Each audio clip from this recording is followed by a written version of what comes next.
unique situation. What we want to look at this evening as we go into our text, our context tonight, and I'd like to ask this question, and this is something that could be somewhat debated. The question tonight is this: was Nebuchadnezzar a believer in the Most High God? Yes. Yes, why? Because he wanted to know truth. He wanted to know truth. We saw last week that when, and this is what Mrs. Dollins just stated, when he had a vision upon his bed, he was not content to get somebody to interpret it. He wanted somebody to, he had a test even for the person who was going to interpret the dream, and the test was, tell me what my dream was. If you have special knowledge that is supernatural, then you must also have the ability to know what happened without having been there. In other words, you could repeat back my dream. And isn't it true? If God could give a person the interpretation to the dream, couldn't He just give you the dream as well? And that was Nebuchadnezzar's test. He was not willing to settle for an answer. And he told the Chaldeans, he told these soothsayers, these, if you will, other satanic worshipers, individuals that worshipped idols and satanic gods, their standard was, if you're not real, we're going to kill you. It turned out they weren't real.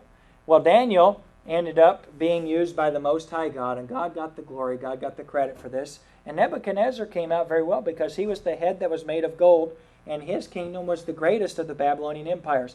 A few years back, many people don't know this, but Saddam Hussein, when he was in control in Iraq, which would have been the Babylonian, much of that area would have been the Babylonian region, Saddam Hussein saw himself as the second Nebuchadnezzar and was actually working and in the process of trying to rebuild the Babylonian Empire. And he had posed for many pictures dressed as a Nebuchadnezzar, and his goal literally was to conquer the world and become the second Nebuchadnezzar. And he literally was Saddam insane. You know, a lot of people think that poor Saddam was just ousted by our meanie president and run out of Iraq. But the truth of the matter is he had it in mind to exterminate the Jews, and he had it in mind as well. And this is a long time before he was deposed, a long time even before the Persian Gulf War. But anyway, did I call him Saddam insane? I made CJ laugh, and now he's going to have a hard time. I'm sorry, CJ. It was funny, wasn't it? There's a song about Saddam insane. So anyway, what? Oh, okay. Someone else is insane. Okay. Well, anyway, so he understood. Saddam understood the import of this whole head of gold, and that Nebuchadnezzar was the greatest. But what he didn't understand was that the Babylonian Empire will never be what it was under Nebuchadnezzar. Always will be less, and that's what we take from that interpretation. And so, anyway, now let's get into our vision that we see tonight in this story. We asked the question, and was Nebuchadnezzar the believer? And Tony said yes, because he knew who God was, and he wanted to hear from the Most High God. He was concerned about actually having truth and getting hold of truth. The conclusion of Daniel chapter 2 was that the king made Daniel a great man and gave him a great many gifts and made him a ruler over the whole province of Babylon and chief of the governors over all the wise men of Babylon. Now here we are in chapter 3. Now, I don't know about you. I don't believe this image is in existence anymore. What always happens when an empire crumbles or falls is that the gold is taken and melted down by whoever conquers that empire, and that probably most certainly happened or happened during the lifetime of Nebuchadnezzar. Probably Nebuchadnezzar had this image destroyed. But there was a problem that Nebuchadnezzar, even as a believer, had, and that was that he was lifted up with pride. You could ask yourself the question, how could somebody who believed in God commit this sin of idolatry? Why would a man who was a believer in the Most High God erect an image and demand that when the music played, everyone, no exceptions, bow before that image? My speculation, my theory on it was that it was an image of Nebuchadnezzar. It was probably, most likely, an image of Nebuchadnezzar, but it most certainly represented the authority of Nebuchadnezzar.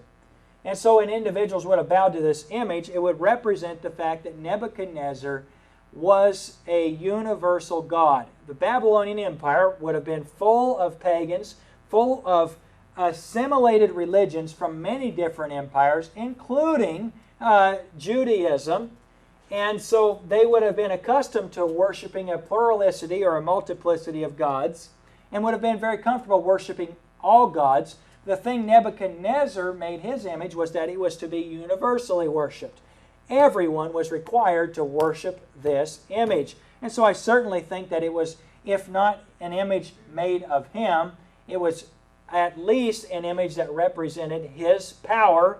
And of course, who got the glory when then everyone bowed to this image? Did the image get the glory? No, who got the glory? Nebuchadnezzar did. Because when they bowed to that image, what in truth they were bowing to was his command to bow to that image. So Nebuchadnezzar says, worship whatever gods you want to, but bow to me. And so ultimately, what is that saying? He is the supreme God. By the way, we will see next week that Nebuchadnezzar had a reoccurring problem of pride.